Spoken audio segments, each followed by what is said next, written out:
Hi everyone, this is Computational Cardiology, and today we're going to be going over basic cardiac anatomy and physiology. Alright, let's begin by taking a look at my hyperphotorealistic drawing of a heart over here. I want to point out that this side is a lot bigger than the other side. We're going to call this one the left and this one the right, so we're looking at it from the patient perspective. The left side is so much bigger because it has to pump blood to the entire body, whereas the right side just pumps it to the lungs. I'm going to go ahead and split up my heart into quadrants over here. So note that most of the mass of the heart is taken up by the left ventricle down here. I'm going to go ahead and label everything. We have the right atrium, right ventricle, left atrium, and left ventricle. Now if we take a look at the great vessels, these are the vessels that carry blood to and from the heart. So on this side, we have the superior vena cava and the inferior vena cava. Then we have the pulmonary artery, PA, and the pulmonary veins. There are more than just these two, but I'm going to simplify a little bit for the drawing. And then the aorta coming from the left ventricle. And this technically goes into that aortic arch that you might recognize. Let's also label our four valves. We have the tricuspid valve on the right, and the mnemonic to remember that is RAT, right atrium tricuspid, and then lab for the left, left atrium bicuspid. So rat lab or lab rat. And then we also have a valve in the pulmonary artery over here, and then in the aorta over here. So aortic valve and pulmonary artery valve.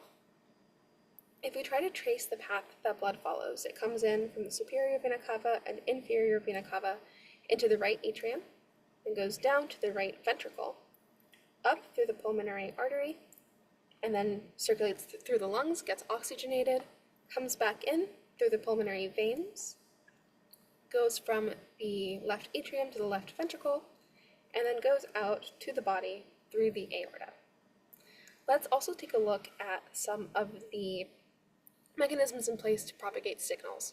So we have the sinoatrial node. This is considered the pacemaker of the heart, and it propagates the action potential down through there to the atrioventricular node. This is kind of in the middle, below the atria.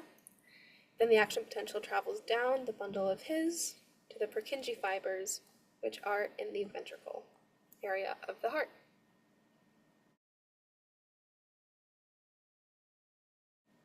All right, you don't need to know this for your exam, but I think that it's really cool that the heart is helical. So it's actually one giant muscle that gets wound up in a very particular way and gets looped so that it can very efficiently pump blood. It's also worth noting that if you try to wring a rag, for example, to get all the water out, it's a lot more efficient to get the water out if you twist it, and that's kind of where that twisting idea comes from. I just think it's really cool.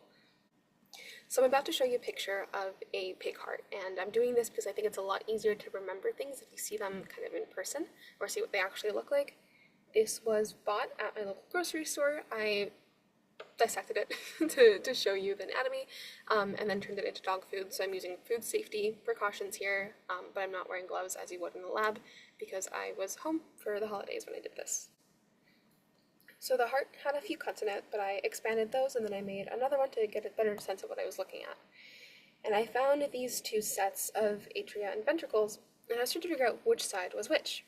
So the way I made my guess here, my educated guess, is by taking a look at the thickness of the muscle. So if you see on this side, it's really thick, and on this side, I could cut through it a lot more easily. It's relatively thin.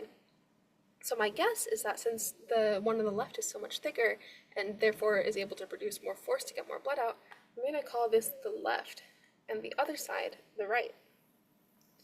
So if we take a look over here, we can see that there's an atrium down there, and then we have our valve and then our ventricle down here. And then on this side, there's an atrium kind of up there, a valve, and a ventricle down here. So that's what a pig heart looks like. They're also four-chambered, just like humans are. And then I also isolated the chordae tendineae and the papillary muscle just because I thought it looked really cool and I wanted to get a close-up of it. Now let's also take a look at the Wiggers diagram, and this is kind of a way to see how everything syncs up in real life. So in the Wiggers diagram, you can see an EKG for electrical signals. You can see pressure in the ventricles, pressure in the atria, and then volume in the ventricles. Let's go ahead and start by labeling one of these EKG waves. You can see a P wave over here. This is the part that kind of jumps up at first, and then a Q wave down here, R wave, this one, and then S down here, and then T. Let's also take a look at the depolarization. So depolarization is when it becomes less negative and it's a contraction. So first the atrium, or atria, this happens in parallel with both sides. The atria depolarize, so atrial depolarization. And then the ventricles depolarize over here, ventricular depolarization. And buried in the ventricular depolarization is the atrial repolarization. And then later on, you can see the ventricular repolarization as well. It's also good to know what segment of the EKG is diastole and what segment is systole. So systole is that contraction, diastole is relaxation. You can see systole takes about 0.3 seconds and it occurs in this area. 0.3 seconds, and then diastole takes a lot longer, occurs up to about here, so 0.6 seconds. And this is where you get a resting heart rate of about 60 BPM, or 1 second per beat. Let's also take a look at the volume and see how it corresponds. So we have our pressure and we have our volume, and you're going to get a lot more intuition with these as you explore pressure-volume curves later on. But right now what I want to point out is the isovolumetric contraction and relaxation. So isovolumetric contraction is when the heart closes all its valves and it squeezes.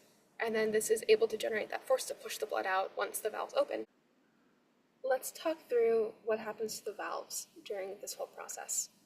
So right around here, you're going to have the tricuspid or bicuspid, both are happening in parallel, valve close. And that's going to allow for that isovolumetric contraction to happen when all 4 valves are closed. And then at the end of that contraction, it's going to open. And then at the end of that contraction, the blood has to get released somewhere. So then the aortic valve or the pulmonary artery valve is going to open, depending on what side you're on. Again, this happens in parallel. So then once that valve is open, the ejection can occur, and then all 4 valves close again for your isovolumetric relaxation.